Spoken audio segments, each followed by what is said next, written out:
Times network ద్వారా గుర్తించబడ్డ India's number 1 varicose veins hospital Avis ని సంప్రదించండి.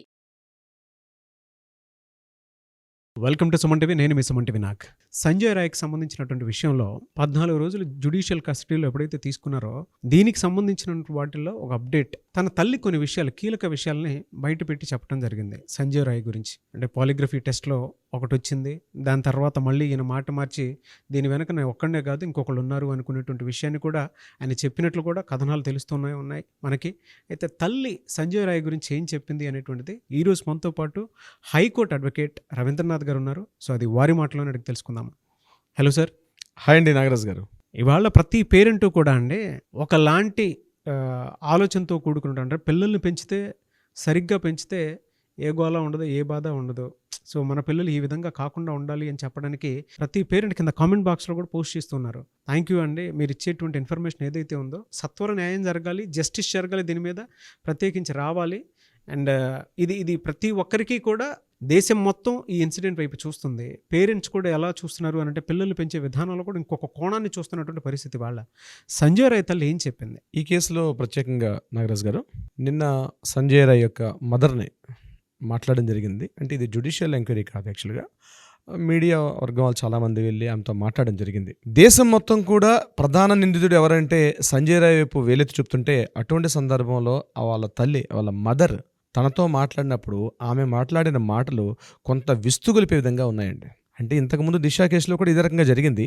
పెద్దగా విశేషం లేనప్పుడు కూడా ఈవిడ మాట్లాడే మాటలు ఎలా ఉన్నాయంటే పూర్తిగా ఎంతైనా తల్లి కదా, నా బిడ్డ మంచివాడే, నా కొడుకు ఎటువంటి తప్పు చేయలేదు, వాడు అట్లాంటి వ్యక్తి కాదు, ఇంతకుముందు కూడా వాడు చాలా ఇట్లాంటి అబ్లిగేషన్స్ వచ్చాయి కానీ వాడు ఏ రోజు కూడా తప్పు చేయడు, చిన్నప్పటి నుంచి చాలా కష్టపడి చదివాడు, ఆటలంటే చాలా ఇష్టం, స్పోర్ట్స్ ఆడతాడు, వీడు ఎన్సీసీ క్యాడెట్ కూడా. వీడు యాక్చువల్గా ఎన్సీసీ అంటేనే ఒక స్టూడెంట్కి ఒక లైఫ్ స్టైల్ నేర్పిస్తుంది, సమాజం పట్ల తన కుటుంబం పట్ల ఒక దృష్టిని ఏర్పరుస్తుంది ఎన్సీసీ అంటేనే. కొన్ని వందల ఏళ్ళ క్రితం ఏర్పాటు చేసింది ఎన్సీసీ అంటేనే అది. ఎన్సీసీ క్యాడెట్గా కూడా నేను పనిచేశాడు. తర్వాత ఇంట్రెస్ట్ మీద బాక్సర్ నేర్చుకున్నాడు. వాళ్ళ నాన్నగారు చనిపోవడం వల్ల ఇట్లా తయారయ్యాడు. లేకపోతే వాడికి వాళ్ళ సిస్టర్ అన్నా తన మీద అనుకున్నా నేనన్నా చాలా ఇష్టం వాడికి.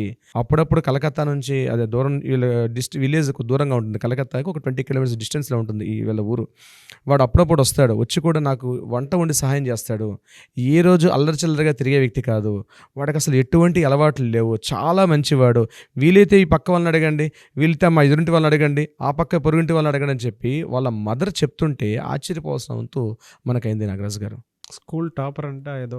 దీంతో పాటు స్కూల్ టాపర్, ఎడ్యుకేషన్లో కూడా బాగా చదువుతాడు, స్పోర్ట్స్ కానీ ఎడ్యుకేషన్ కానీ చాలా టాపర్. వీడికి ఎటువంటి అలవాట్లు లేవు. కానీ మ్యారేజ్ అయిన తర్వాత మొదటి భార్య క్యాన్సర్తో చనిపోయిన తర్వాత అప్పుడు వీడు దీనికి అలవాటు పడ్డాడు, మద్యానికి అలవాటు పడ్డాడు తప్ప వాడు చాలా, ఇంకా క్లియర్గా మనం తెలుగు భాషలో చెప్పాలంటే సాంప్రదాయని శుద్ధ పోసిన టైపు వాళ్ళ మదర్ చెప్తున్నారు నాగరాజ్ గారు. మరలా మీడియా వాళ్ళ సిస్టర్ దగ్గరికి వెళ్ళారు. సిస్టర్ కూడా ఇదే సేమ్ రిపీట్ చేశారు. ఆవిడ కూడా మా బ్రదర్ చాలా మంచివాడండి, ఎటువంటి ఆకతాయితనం కాదో, ఎటువంటి అలవాట్లు లేవు, చాలా మంచివాడు, కేవలం ఫస్ట్ వైఫ్ ఇట్లా క్యాన్సర్తో చనిపోయిన తర్వాతే మద్యానికి అలవాటు అయ్యాడు అని చెప్పారు. కానీ ఇక్కడ కట్ చేస్తే రెండో మ్యారేజ్ చేసుకున్నాడు. ఆ రెండో మ్యారేజ్ చేసుకున్నటువంటి వాళ్ళ మదర్ దగ్గరికి వెళ్ళి అడిగారు. అంటే స్వయాన్ని వీళ్ళ అత్తగారిని అడిగేటప్పుడు అత్తగారు ఏం చెప్పారంటే వాడంత దుర్మార్గుడు మరొకడు లేడండి, 5 నెలల గర్భిణిగా నా కూతురు ఉండేటప్పుడు ఆమెను అది కూడా చూడకుండా ఆమె కడుపు మీద కాలుతో తన్నాడు. ఇమీడియట్గా వాడికి అబార్షన్ జరిగింది, అక్కడ రక్తస్రావం జరిగింది. నేను తీసుకెళ్ళి నా చేతులతో నా కూతురు నేను హాస్పిటల్ అడ్మిట్ చేశాను. హాస్పిటల్ అడ్మిట్ చేసిన కనీసం ఆ ప్లేస్ కూడా రాలేదు. వాడు చచ్చాడో బతికాడో కూడా అడగలేదండి. వాడు ఇంత దారుణమైనటువంటి ఒక కరుడుగట్టిన ఒక ఉగ్రవాద లక్షణాలు ఉన్నవాడు వాడు. అందుకే నా కూతురుతో విడాకులు ఇప్పించేదాకా నేను తీసుకెళ్ళాను అని వాళ్ళ అత్త చెప్తుంది ఆ విషయానికి. ఇక్కడ చూడండి, 2 కాంట్రాడిక్టర్స్ ఇక్కడ. మదర్ చెప్పేదానికి, సిస్టర్ చెప్పేదానికి, వాళ్ళ అత్తగారు చెప్పేదానికి ఇంత తేడా ఉంది. అయితే ఏదేమైనప్పుడు కూడా నాగరాజ్ గారు, ఇవి మనకి కేసులో ప్రధానంగా ఒక డిస్కషన్స్కి మనం మాట్లాడడానికి పనికొస్తాయి. కానీ సమాజంలో ప్రతి తల్లిదండ్రులు తెలుసుకోవాల్సింది ఏంటంటే బాధ్యత ఉందండి పిల్లల్ని పెంచే విధానం మీద.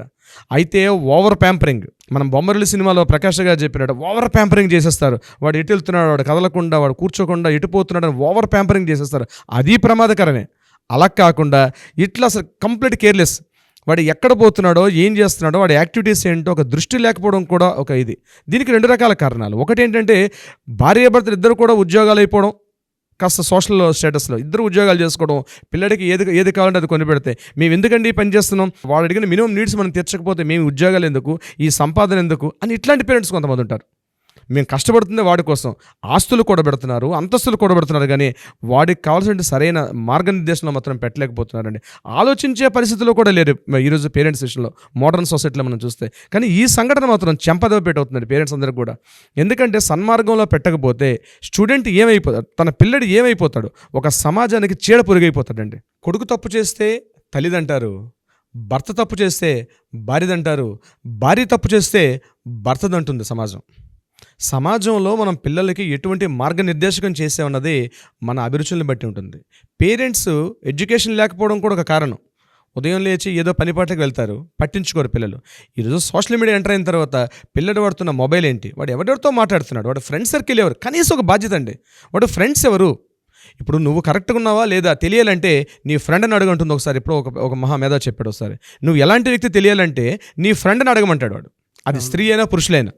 సో పేరెంట్స్ గుర్తుంచుకోబెట్టుకోవాల్సింది ఏంటంటే ఈ విషయం, ఈ సందర్భంలో మనం నాగరాజు గారు నేను కూడా ఒక పేరెంట్గా ఉన్నాను కదా చెప్తున్నాను, మన పిల్లల మీద ఒక దృష్టి పెట్టాలండి. డెఫినెట్గా ఒక దృష్టి పెట్టాలి. ఫోన్లో ఏ కాంటెంట్ చూస్తున్నాడు అనేటువంటి దాని మీద అవగాహన కూడా ఉండాలండి. అవగాహన ఉండాలి. ఇప్పుడు ఇతని కేస్ స్టడీలో చూస్తే పోర్న్కి అలవాటు అయిపోయినట్లు, అశ్లీలతకు ఎక్కువగా తావిస్తున్నట్లు, అటువంటివే ఎక్కువ చూసాం మనం. అంటే అలాంటి ఉన్మాదంలోకి ఇతను వెళ్ళిపోయాడు అనేటువంటిది. అవునండి. అతను మొబైల్లో ఓపెన్ చేసి చూస్తే అండి కొన్ని వేల పోర్నోగ్రఫీ వీడియోస్ ఉన్నాయటండి. ఆయన హ్యాబిట్ అయిపోయిందని కదా కంప్లీట్గా, ఒక హ్యాబిట్ చేసేసుకున్నాడు ఆయన. పోర్నోగ్రఫీ చూడడం అందుకు హ్యాబిట్. ఆ హ్యాబిట్ ఏమవుతుంది, ఏదో ఒక పైశాచికతం చేయాలి. ఎందుకంటే అది క్లియర్ చేసుకోవాలి. బాడీలో రిలీజ్ అవుతున్న హార్మోన్స్ ఏం చేస్తాయి అంటే అది క్లియర్ చేసేసుకోవాలి. అక్కడ ఒక పైశాచికతంతో ఏదైనా చేయడానికి తెగిస్తారు వీళ్ళు. ఆ స్థితిలోకి వెళ్ళిపోయాడు ఇతను. అది చెప్తున్నాయి మనకు, ఆ విట్నెస్ అన్నీ కూడా దానికే దారితీస్తున్నాయి. పేరెంట్స్ పిల్లల్ని పట్టించుకోకపోతే ఉదయం ఎక్కడికి వెళ్తున్నాడు, ఎవరితో మాట్లాడుతున్నాడు, మధ్యాహ్నం ఎవరితో కలుస్తున్నాడు, సాయంత్రం ఎవరితో ఉన్నాడు, ఏ టైంకి వస్తున్నాడు అన్నది ఒక అబ్జర్వేషన్ లేకపోతే, దానికి ఉదాహరణ ఈ సంఘటన. ఆమె ఏం చెప్తుందంటే ఈ విషయానికి మాట్లాడినప్పుడు, ఈరోజు మా వాడు డ్యూటీలో ఉన్నట్టు, నాకు ఆ హాస్పిటల్లో డ్యూటీ ఉన్నట్టు కూడా నాకు తెలియదండి అంటుంది ఏమి అమాయకత్వంగా.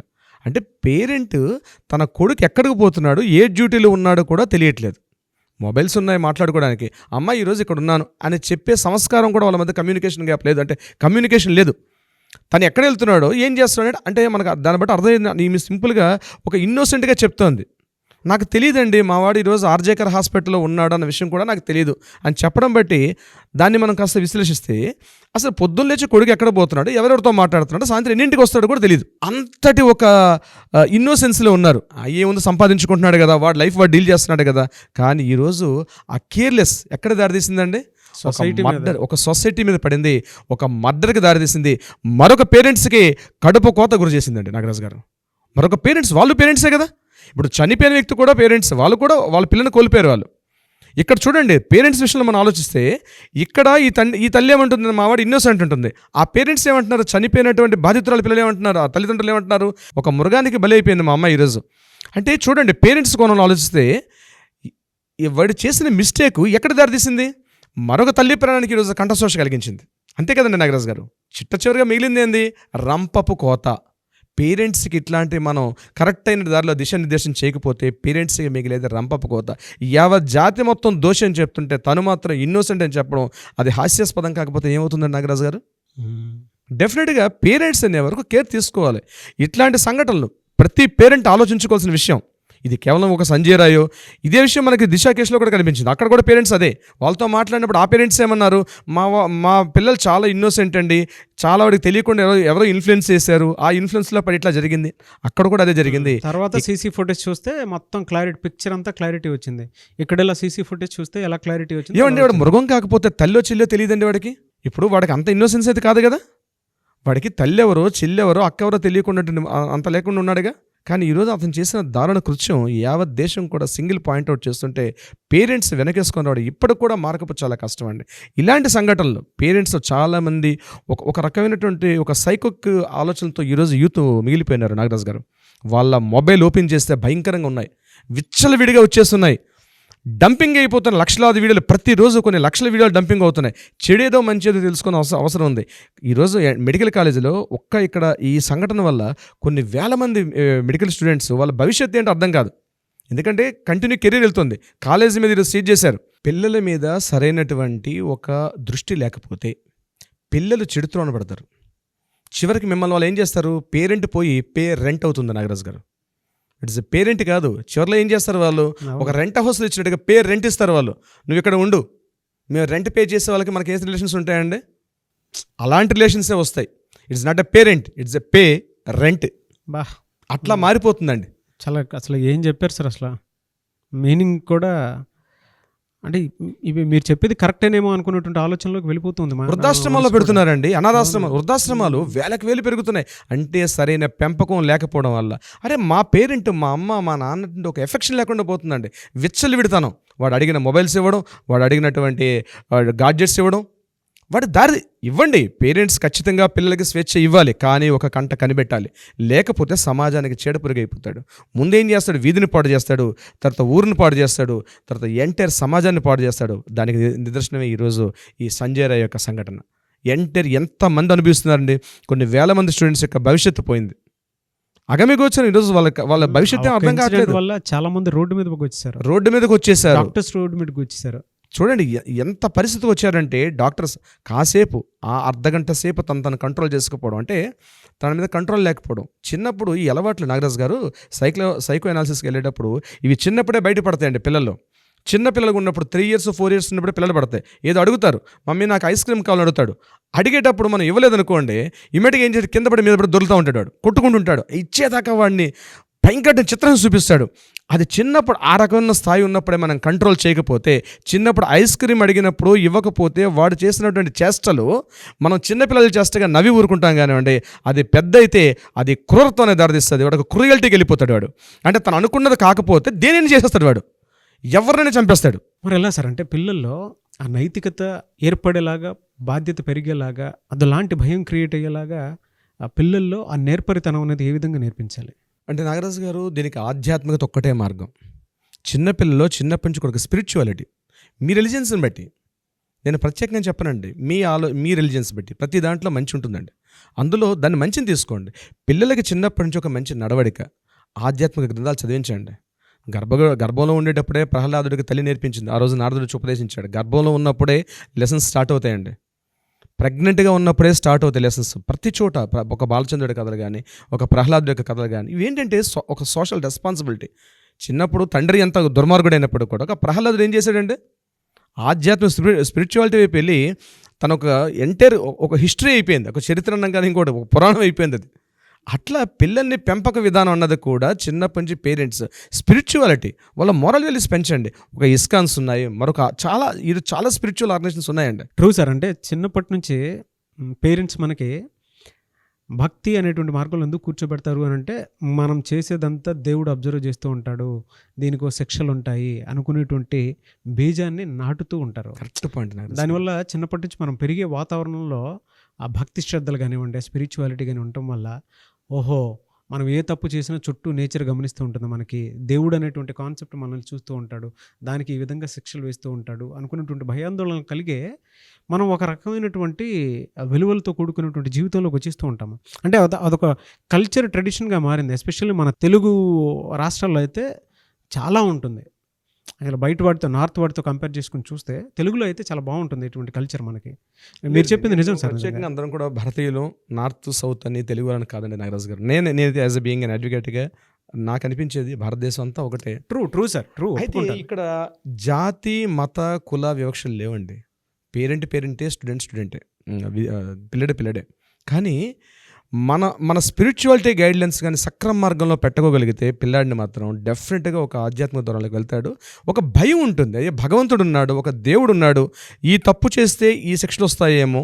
మనం అందుకనే యముడని వాళ్ళని కథలు చెప్తారు. అంటే మానవతా విలువలు, కొన్ని సోషల్ రెస్పాన్సిబిలిటీస్, హ్యూమన్ వాల్యూస్ ఉండాలి, రెస్పాన్సిబిలిటీ ఉండాలి. అదే ఈ తప్పు చేస్తుంటే నాకు ఏదో అపరాధ భావన కలగాలి. ఎప్పుడైతే అపరాధ భావన కలుగుతుందో ఆటోమేటిక్గా తను తెలియకుండా తనకు సంఖ్యలు వేసుకుంటాడు. ఈ తప్పులు మరలా పునరావృతం కాకుండా కంట్రోల్ అయ్యే అవకాశం ఉంటుంది. డెఫినెట్గా మనం పిల్లలకి చట్టాల మీద అవగాహన కోసము, దాంతోపాటు పిల్లలకు సంబంధించినటువంటి మహాభారతాల్లో ఉండేటువంటి కొన్ని స్టోరీస్ నేను చేయాలని మాత్రం కోరుకుంటాను సార్. మనతో పాటు ఆడియన్స్ కనుక కోరుకుంటే, అంటే మీరు నిజంగానే మాకు ఆ సపోర్ట్ ఇచ్చి స్పిరిచువాలిటీ మీద స్టోరీస్ మీకు ఏమైనా కావాలనుకున్నా, లేదంటే చిన్నపిల్లల చట్టాలకు సంబంధించినటువంటి ఆలోచన మీరు కలిగిస్తే బాగుంటుంది, మీ కాంబో బాగుందని మీకు కనుక అనిపిస్తే, అంటే నాది రవీంద్రనాథ్ గారి కాంబో బాగుందని కనుక మీకు అనిపిస్తే కింద కామెంట్ బాక్స్లో పోస్ట్ చేయండి. డెఫినెట్గా మేము చూస్తాము, మేము సపోర్ట్ చేస్తాము అనుకున్నటువంటి వాళ్ళు ఎవరైతే ఉంటారో కింద కామెంట్ బాక్స్లో పోస్ట్ చేయండి, మేము కంటిన్యూ చేస్తాము. నీవే సార్, థ్యాంక్ యూ అండి, thank you so much sir. Thank you so much Nagaraj గారు.